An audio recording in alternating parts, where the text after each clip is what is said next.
I don't think this is talked about enough. I had the same experience where whenever I would start something to try to improve my well-being, my ex would sabotage it in some way. At the time, I couldn't understand what was happening, but since exiting the relationship, I learned that it's completely intentional. They need to keep you in a mental fog so that you stay lost in a delusion of confusion. And they do this by sabotaging your self-care efforts. Here's a few ways that my ex did that.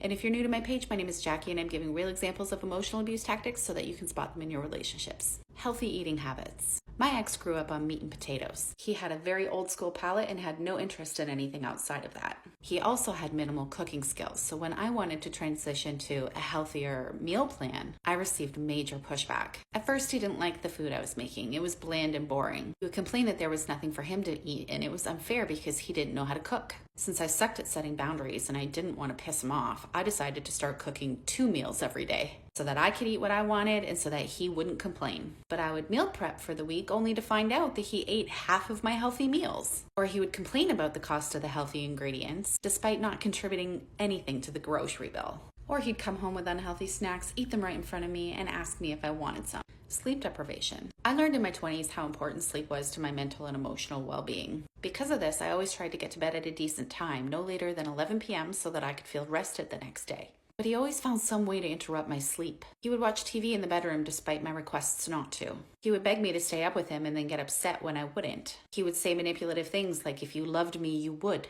Or, "Oh, right, I forgot, your sleep is more important than me." Or he would wake me from a dead sleep to either pick a fight or to initiate spicy time. And when both resulted in me requesting to go back to sleep, I was told that I didn't love him, that my needs were more important than his, and that I was selfish. And then there's my self-care habits. I got up at 6 a.m. every morning to meditate and to work out. Even on the days where he kept me up all night, I made sure to get up and engage in those practices. But he always found a way to sabotage it. He would send me text messages during my workout and ask me to come into the bedroom to rub his leg. He would get up in a panic because he was late for work and needed help with me making his lunch.